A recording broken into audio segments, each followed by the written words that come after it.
أعوذ بالله السميع العليم من الشيطان الرجيم.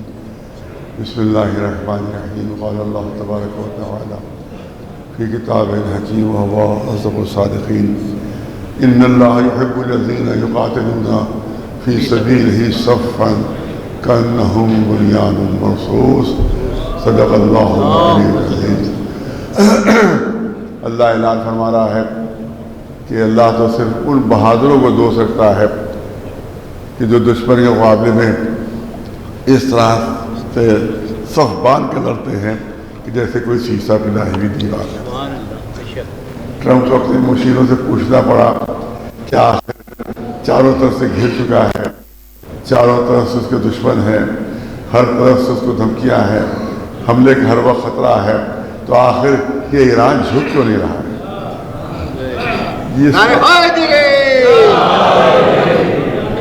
ٹرمپ اپنے مشیروں سے پوچھ رہا ہے کہ کیا بات ہے، ہر طرف سے گھرا ہوا، بڑے بڑے جو جہاز ہیں کہ جو طاقت میں بے مثل و بے نظیر ہیں، وہ سامنے سب سے گھرا ہوا ہے، ایک اکیلا ہے مگر نہیں جھک رہا ہے، تنہا ہے مگر نہیں جھک رہا ہے، کوئی دوسرا ملک کا مددگار نہیں پھر بھی نہیں جھک رہا ہے، کیونکہ اس کے مقابلے میں اس کے سامنے مثالوں میں وہی عرب کے نامرد حکمراں ہیں، وہ بزدل حکمراں ہیں کہ اس کی عورتیں جو ہے اس کا استقبال کرنے میں تیار ہیں، جو تحفے دے رہے ہیں اور اربوں ڈالر کے تحفے دے رہے ہیں، اس کی نگاہوں میں تو وہی بزدل نامرد ہیں۔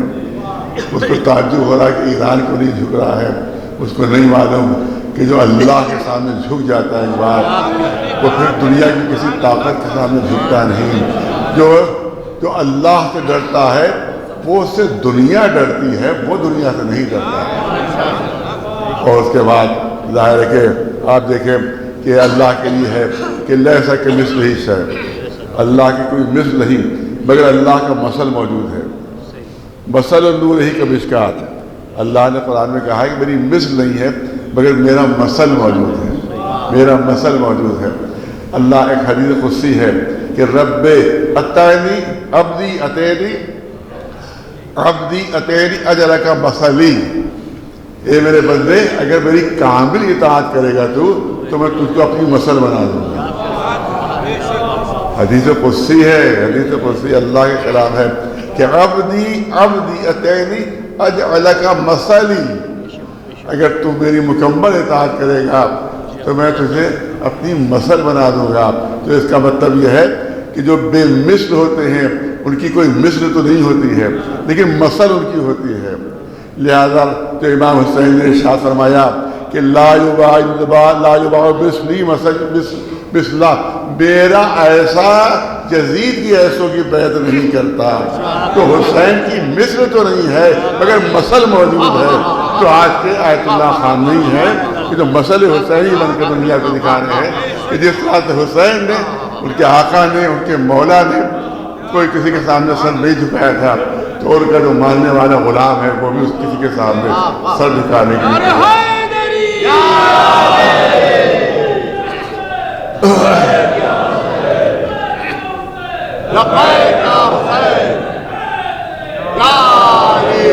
آپ دیکھیں ہر ملک کی اپنی اپنی سیاست ہوتی ہے، لیکن سیاست کی کوئی بنیاد ہونا چاہیے، سیاست کی کوئی بنیاد ہونا چاہیے۔ ہمارے ملک کے جو وزیر اعظم ہیں وہ اسرائیل گئے ہیں، وہاں بہت زبردست ان کا استقبال ہو رہا ہے۔ سب سے بڑا جو اعزاز ہے وہاں کے اسرائیل کا وہ ان کو دیا جا رہا ہے۔ وہ پتہ نہیں کون سا اعزاز ان کا ہے، تو نہیں پتا مجھے کون سا اعزاز انہوں نے دیا ہے، لیکن سب سے بڑا اعزاز، اب ظاہر ایک ظالم کے لیے سب سے بڑا اعزاز اور کیا ہو سکتا ہے؟ جو ایک ظالم اگر دے رہا ہے کسی کو اعزاز تو سب سے بڑا اعزاز کیا ہوگا؟ لیکن اس کو مجھے نہیں معلوم اس کا سے اعزاز اس پر کمنٹ نہیں کرنا چاہتا۔ لیکن اس پہلی بات تو یہ ہے کہ سب سے پہلے راجیو گاندھی نے سفارتی تعلقات قائم کیے تھے اسرائیل سے، اور اس سے پہلے اسرائیل سے تعلقات نہیں تھے، کانگریس نے قائم کیے تھے سفارتی تعلقات، کانگریس نے قائم کیے تھے۔ ورنہ میرے پاس میرے والد کا پاسپورٹ موجود ہے، میری والدہ کا پاسپورٹ موجود ہے، اس پر لکھا ہوا ہے کہ اسرائیل جانا منع ہے۔ ہندوستان کا پاسپورٹ اس پر باقاعدہ لکھا ہوا، دو جگہوں کے لیے ممنوعیت تھی، ایک روڈیشیا اور ایک اسرائیل۔ روڈیشیا جو اب ساؤتھ افریقہ ہے، پہلے اس کا نام روڈیشیا تھا، وہ منع تھا اس پر، اس کے بعد اسرائیل کے لیے منع تھا کہ یہ آزادی کے بعد کا پاسپورٹ ہے، اسرائیل جانا منع تھا اس کے بعد. اور سب سے پہلے راجیو گاندھی نے آزاد کیا اس کو اور سفارتی تعلقات قائم کیے. اس کے بعد کوئی وزیر اعظم آج تک نہیں گیا تھا، پہلی مرتبہ یہ وزیر اعظم ہے جو ہندوستان کے وہاں گئے ہیں. اور انہیں نے بہرحال کہا کہ انہیں نے ایک جملہ بڑا اچھا کہا ہمارے مودی جی نے، اس جملے کو کی تائید کروں گا. انہوں نے کہا کہ ظلم کسی بھی بہانے سے جائز نہیں ہے. یہ مودی جی کا جملہ ہے کہ ظلم کسی بھی بہانے سے جائز نہیں ہے. مگر افسوس کی بات یہ ہے کہ مثال انہوں نے صرف حماس کی دی کہ انہوں نے جو حملہ کیا تھا، لیکن خود اسرائیل نے 70,000 مار دیے، اس کی کوئی مثال انہوں نے نہیں دی. اس کی مثال بھی ان کو دینا چاہیے تھی کہ جس طرح سے حماس آپ کو مذمت کر رہے ہیں کہ اس نے مارا تھا وہاں کے اوپر کچھ لوگوں کو، تو اس نے جواب میں 70,000 مار دیے. جبکہ میں یہاں پہ اعلان کرتا ہوں کہ اسرائیل نے کوئی ثبوت پیش نہیں کیا تھا حماس نے کن کو مارا ہے، کہاں مارا ہے. کوئی ثبوت پیش نہیں کیا تھا اس نے کہ اس نے کس کو قتل کیا. اس نے صرف زبانی اس کا اعلان ہے کہ حماس آئے تھے اور انہوں نے بچوں کو مارا تھا اور مارا تھا، لیکن کوئی بھی ثبوت اس سے پیش نہیں کر سکا تھا. لیکن اسرائیل کے مارنے کے تو ہزاروں ثبوت موجود ہیں. چھوٹے چھوٹے بچوں کے مارنے کے ثبوت ہیں، عورتوں کو مارنے کے ثبوت ہے. چھوٹے چھوٹے بچوں کو ہے کہ 6-7 گولیاں جو ہیں وہ چھوٹے بچوں کو سامنے سے ماری گئی تھی. تو اس کا مطلب ہے کہ وہاں بچوں کو عورتوں کو مارنے کے ثبوت ہیں. لیکن اسرائیل حماس کے ظلم کا کوئی ثبوت آج تک پیش نہیں کر سکا ہے. میں یہاں سے اعلان کر رہا ہوں، آج تک اس نے کوئی ثبوت پیش نہیں کیا. صرف اس کا زبانی اعلان ہے کہ اتنے مار دیے تھے، اتنے مار دیے تھے، کوئی ثبوت نہیں. تو اس کا مطلب یہ ہے کہ اگر آپ حماس کی مذمت کر رہے ہیں تو اس سے کہیں زیادہ اسرائیل کی مذمت ہونا چاہیے جو ہمارے مودی جی ہیں. کوئی ہمارے ملک کے وزیر اعظم ہے، ہمیں شکایت کا حق اس سے حاصل ہے. کسی اور ملک کے وزیر اعظم ہوتے تو ہم شکایت نہ کرتے، کسی اور کے ملک کے وزیر اعظم شکایت نہیں کرتے. ہمارا ملک کا وزیر اعظم ہے لہٰذا ہمیں شکایت کا حق آتے ہے کہ جس طرح تم نے حماس کی مذمت کی اسی طرح تم کو اسرائیل کی مذمت بھی جو اس نے فلسطین میں ظلم کی اس کی مذمت کرنا چاہیے تھی.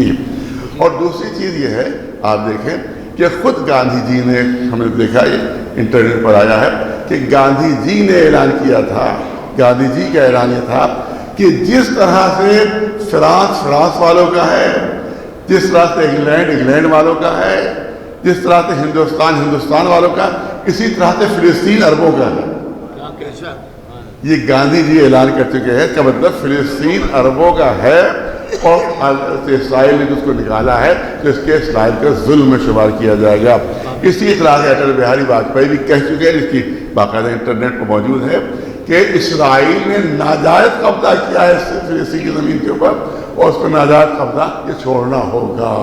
تو اس کا مطلب یہ ہے کہ ہمارے مودی جی گئے تھے تو وہ عربوں کی زمین ہی کے اوپر گئے تھے، لہٰذا ان کو کہنا چاہیے تھا کہ اس کا جو حل ہے صرف یہی ہے کہ فلسطینیوں کو ان کا حق دے دیا جائے، ان کی زمین دے دی جائے اور جو اسرائیل کا ناجائز قبضہ کو چھوڑ دیا جائے. یہی ان کو کہنا چاہیے تھا، لیکن وہ اس کو کہہ نہیں سکتے. اور آخری جملہ میں کہنا چاہتا ہوں کہ تین اس شبہ میں کہ ایران کے ٹینکر ہیں ان پر قبضہ کر لیا تھا. اور اس میں آپ دیکھیں کہ امریکہ نے پابندی لگائی ہے، یونائٹڈ نیشن کی طرف سے پابندی نہیں ہے. میں چاہوں گا کہ امریکہ کی طرف سے پابندی ہے کہ اس سے تیل اگر کسی نے خریدا یا اس سے کوئی بات ہو تو 50% ٹیرف لگائے. یونائٹڈ نیشن کی طرف سے کوئی پابندی نہیں. اس کا مطلب ہے ہندوستان نے جو 3 ٹینکروں پر قبضہ کیا تھا وہ صرف امریکہ کو خوش کرنے کے لیے کیا تھا، امریکہ کو راضی رکھنے کے لیے کیا تھا. لیکن ابھی ہے کہ پاک سپریم کورٹ نے وہ سارے ٹیرف ہٹا دیے ہیں، جو لگائے تھے وہ سارے ٹیرف ہٹا کر صرف 10% کی اجازت دی ہے. تو اس کا مطلب ہے کہ اب ہندوستان کو امریکہ سے ڈرنے کی کوئی ضرورت نہیں ہے، نہ ان کی خوشامد کی کوئی ضرورت ہے کہ ٹیرف لگا دیں گے، نہ ڈرنے کی کوئی ضرورت ہے. ٹیرف کیونکہ وہاں کی سپریم کورٹ فیصلہ کر چکی ہے کہ وہاں کا صدر ٹیرف وہاں نہیں لگا سکتا. تو اس لیے اب اس سال کا تقاضا یہ ہے کہ وہ تیل کے ٹینکر ہی واپس کر دے، کیونکہ اب امریکہ کا کوئی ان پر دباؤ موجود نہیں ہے. لہذا یہ 2-3 چیزیں ہیں جو عرض کرنا چاہتا ہوں. اب انشاءاللہ آپ نے دیکھا ہے کہ ہمیشہ ظالم کی شکست ہوئی ہے، ہمیشہ مظلوم کی فتح ہوئی ہے، اور یہی انشاءاللہ جو سیرت اللہ کی سیرت ہے، لا تبدیل سنت اللہ، اللہ کی سنت کبھی تبدیل نہیں ہوتی، ہمیشہ کوئی نہ کوئی موسیٰ ایسا ہے کہ طب زمانے کی فرعون کو ڈبویا ہے، کوئی نہ کوئی ابراہیم ہے جس نے نمرود کو شکست دی ہے، اسی طرح سے آج کے نمرود کو بھی شکست ہوگی انشاءاللہ، آج کے فرعون کو بھی شکست ہوگی انشاءاللہ، ذلیل و رسوا ہوگا، کامیابی انشاءاللہ تو اللہ کے ماننے والے ہیں، اور جو امام حسین کے ماننے والے ہیں انشاءاللہ فتح ان کو ہوگی، کامیابی ان کو ہوگی۔ نعرہ تکبیر، نعرہ تکبیر، نعرہ رسالت، نعرہ رسالت، نعرہ حیدری، نعرہ حیدری، لبیک یا حسین، لبیک یا حسین، لبیک یا مہدی، لبیک یا مہدی، اللہ اکبر۔